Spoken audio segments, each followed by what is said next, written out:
अस्सलाम वालेकुम dear students. आज हम डिस्कस करने जा रहे हैं chapter number 11 noise in the environment का एक्सरसाइज का ग्रामर पोर्शन। और इसमें सबसे पहली चीज़ जो हम डिस्कस करेंगे दैट इज़ एडवर्ब क्लॉज। और एडवर्ब क्लॉज को डिस्कस करने से पहले हमें पता होना चाहिए कि क्लॉज क्या चीज़ है।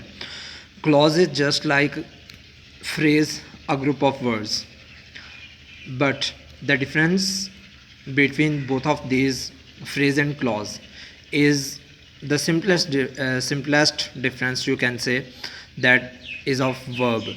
कि फ्रेज़ में आपके पास कोई भी लफ्ज़ ऐसा नहीं होता जो वर्ब का काम कर रहा हो, लेकिन क्लॉज के अंदर जो ग्रुप ऑफ वर्ड्स है क्लॉज, इस ग्रुप ऑफ वर्ड्स के अंदर एक लफ्ज़ ऐसा होगा जो वर्ब का काम कर रहा है और वो वर्ब के तौर पर ही आया है, यानी कि वो लफ्ज़ है भी वर्ब और यहाँ भी वर्ब के तौर पर ही इस्तेमाल हुआ है। फ्रेज़ में हमने देखा था कि कोई लफ्ज़ जो है वो वर्ब हो सकता है, लेकिन वो उस फ्रेज़ के अंदर, उस ग्रुप के अंदर वर्ब का काम नहीं कर रहा बल्कि नाउन का काम कर रहा है या कोई और जो है ना पार्ट ऑफ स्पीच बन के आ रहा है। तो यहाँ जो वो वर्ब आएगा क्लॉज के अंदर, वो वर्ब का ही काम करेगा। तो एडवर्ब क्लॉज जो होगी वो एडवर्ब का काम जो कर रही होगी क्लॉज, यानी कि एक ग्रुप ऑफ वर्ड्स ऐसा जिसमें एक वर्ब भी मौजूद है और वो ग्रुप ऑफ वर्ड्स जो है वो एडवर्ब का काम कर रहा है, यानी कि किसी वर्ब, किसी एडजेक्टिव, किसी दूसरे एडवर्ब के मीनिंग को कह लें कि इजाफा कर रहा है, उसमें किस उसको मॉडिफाई कर रहा है या उसको क्वालिफाई कर रहा है। तो ये तीन काम जो है ये कर रहा है अगर कोई ग्रुप ऑफ वर्ड्स, तो उसको हम कहेंगे कि that is an adverb clause. Definition देखें इसकी। An adverb clause is a group of words which does the work of an adverb, usually begins with subordinating conjunction such as after, because, until, where, while, unless, as, when, since, if, though, wherever। तो ये चंद अल्फाज हैं जो इस्तेमाल होते हैं। अब इसकी एग्जांपल देखें। ही फिनिश्ड फर्स्ट दो he begin late.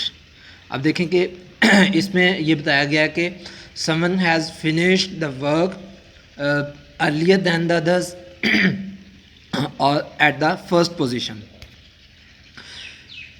But a group of words is use to enhance the meaning of first, that is though he begin late, कि उसने काम को पहले मुकम्मल किया अगरचे उसने बाद में शुरू किया था। तो दो ही बिगेन लेट जो है ये वर्ब के मीनिंग में इजाफा कर रहा है, वर्ब को मॉडिफाई कर रहा है, वर्ब को क्वालिफाई कर रहा है। तो ये जो ग्रुप ऑफ वर्ड्स है ये एक एडवर्ब का काम कर रहा है, लेकिन एडवर्ब जो है वो सिंगल वर्ड होता है और यहाँ ये एक ग्रुप ऑफ वर्ड्स है, तो इसको हम कहेंगे एडवर्ब क्लॉज।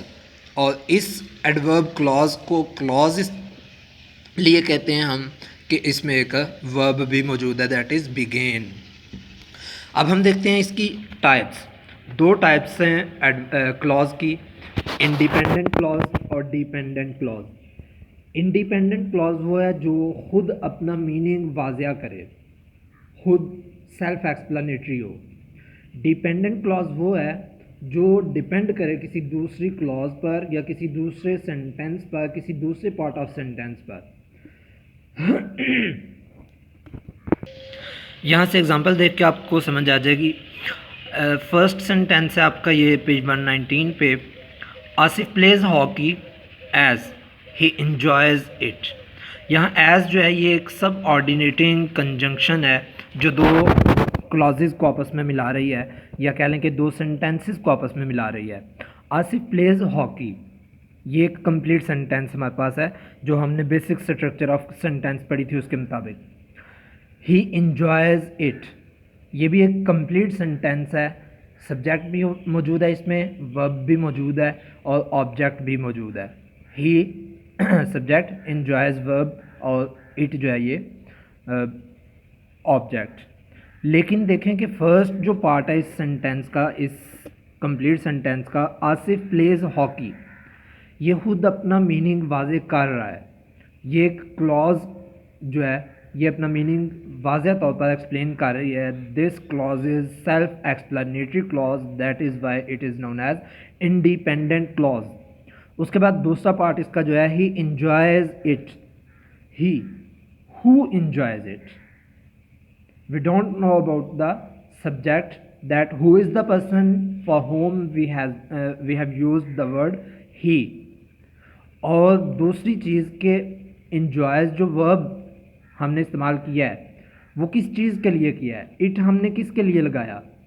it जो है ये बाय इटसेल्फ तो एक प्रोनाउन है, तो प्रोनाउन जो है वो किसी नाउन की जगह पे आता है। अगर हम इस अकेले को इस्तेमाल करेंगे, यानी कि ये हिस्सा हम अगर पढ़ें ही इंजॉयज़ इट, तो हमें नहीं पता चलता कि कौन किस चीज़ को इंजॉय करता है। लेकिन अगर हम इसका पिछला हिस्सा भी पढ़ेंगे साथ, Asif plays hockey as he enjoys it, तो हम इसको कम्प्लीटली अंडरस्टैंड कर पाएंगे। तो यही चीज़ है कि पहला हिस्सा इसका जो है that is independent clause and the second part is dependent clause. और इन दोनों को जोड़ने के लिए, एक सेंटेंस बनाने के लिए, इनकी कॉन्टीन्यूटी को कायम करने के लिए और इन दोनों के मीनिंग को आपस में मिलाने के लिए, जोड़ने के लिए एक लफ्ज़ इस्तेमाल किया हमने एज। तो एज जो है ये एक सब ऑर्डिनेटिंग कंजंक्शन के तौर पर इस्तेमाल हुआ।